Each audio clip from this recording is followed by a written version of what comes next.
जय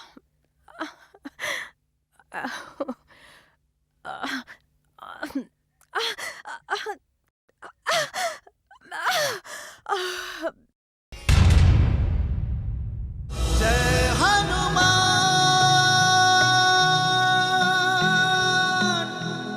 जय हनुमान। क्या हुआ देवी? कुछ नहीं, बस लल्ला ने मेरी उंगली अपने मुंह में दबा ली। बच्चे, मैं इस अपमान का प्रतिशोध लूंगी। हमारा लल्ला नासमझ है देवी, इसे क्षमा कर दीजिए। जानती हूँ कि नासमझ है, मगर इस नासमझ को मैं समझाऊंगी। बालक है, बाल लीला तो करेगा ही। बालक के दुर्व्यवहार का कोई बुरा नहीं मानता। बालक तो निष्पाप होता है। परंतु तुम पापी हो, पापी हो।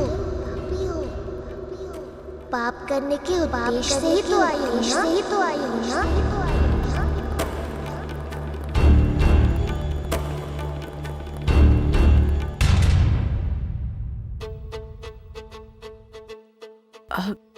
तुम बोल रहे हो? राक्षस सुंदरी, जब मृत्यु का समय आता है तब आंखें बंद करने पर भी यमराज के दर्शन होते हैं। तुम मुझे भयभीत करना चाहते हो? तुम इस समय जीवन और मृत्यु की सीमा पर खड़ी हो। यमराज के दर्शन हुए मायाविनी? तुम भी तो मायावी हो। मैं तो माया के अधीन हुए लोगों को माया से मुक्त करने आया हूँ। अपने आप को अमर न समझो, पृथ्वी लोक पर कोई अमर नहीं है। मैं हूँ।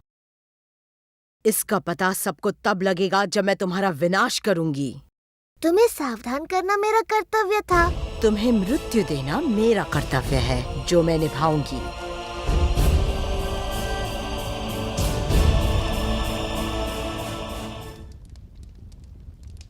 देवी, लल्ला के अन्नप्राशन संस्कार का उत्सव 3 दिन मनाया जाएगा।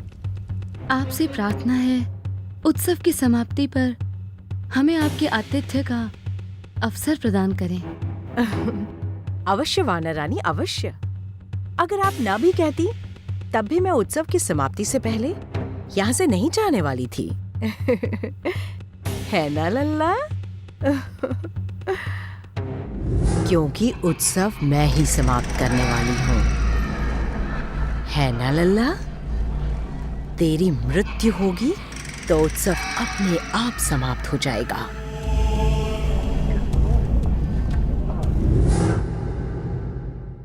वक्री अभी तक लौटी क्यों नहीं लमकण?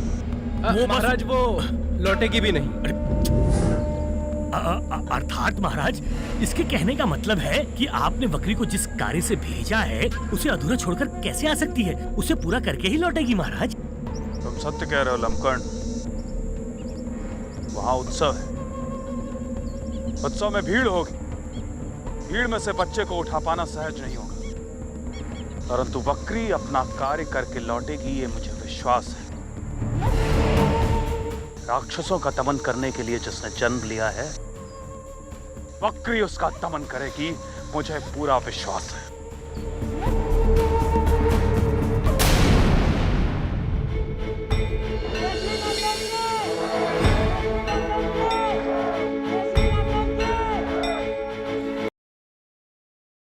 केसरी नंदन के, केसरी नंदन के, केसरी नंदन के।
उत्सव मना रहे हैं।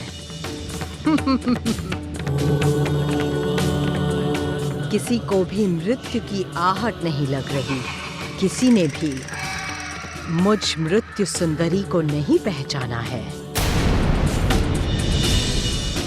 हर कोई भ्रम में रहता है कि उसे कोई नहीं देख रहा, लेकिन प्रभु रुद्र अवतार सबको देख रहे हैं, पहचानते हैं, जानते हैं।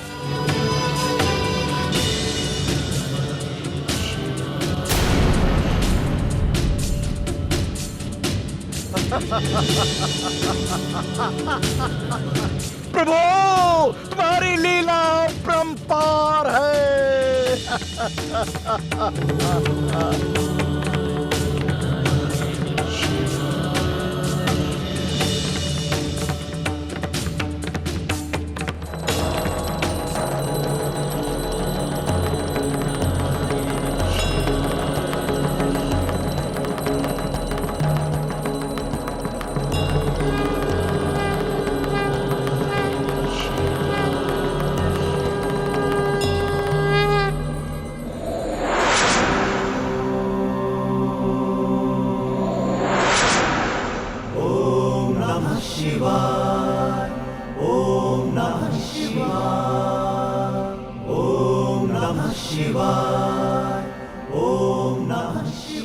देवाधिदेव,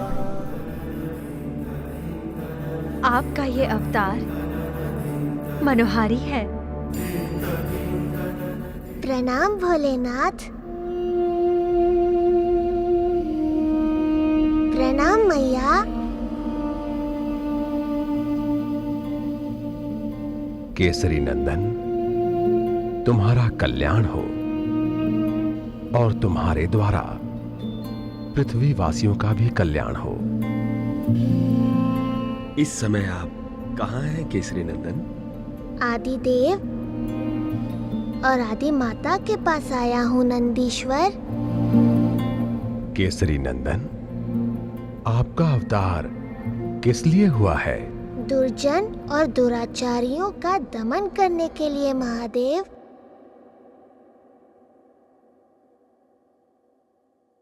तो फिर राक्षसी वक्री वहां क्या कर रही है? वक्री का अभी समय नहीं आया है मैया। समय आने पर मैं उसका दमन कर दूंगा। तब तक वक्री द्वारा आपका मनोरंजन करूंगा। केसरी नंदन, आपके दर्शन से हमें इतना आनंद मिला है, तो पृथ्वीलोक वासियों को कितना आनंद होगा। केसरी नंदन, आपको पृथ्वीलोक पर जाना होगा। अब मैं आपको छोड़कर कहीं नहीं जाऊंगा महादेव। आप 11वें रुद्र हैं केसरी नंदन। आपका कार्यक्षेत्र पृथ्वीलोक है और आपका कार्यकाल भी पृथ्वीलोक से जुड़ा हुआ है। आपको जाना होगा केसरी नंदन। पृथ्वी वासियों के लिए आपको संकट मोचन बनना है। पृथ्वी वासियों का भय दूर करके उन्हें आपको निर्भय बनाना है। अत्याचारियों और आतताइयों का आपको दमन करना है।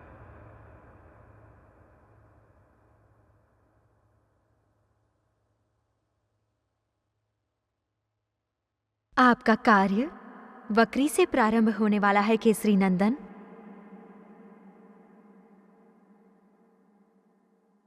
आपको हमारे अनेकों आशीर्वाद।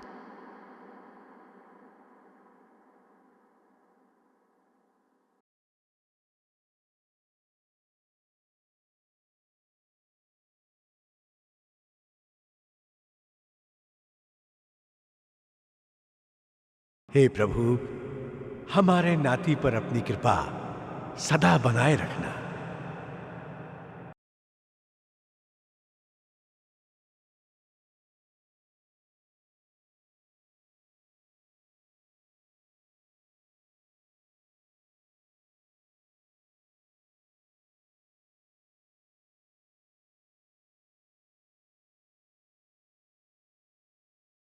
अन्न प्राशन संस्कार के बाद अब मृत्यु प्राशन संस्कार होंगे।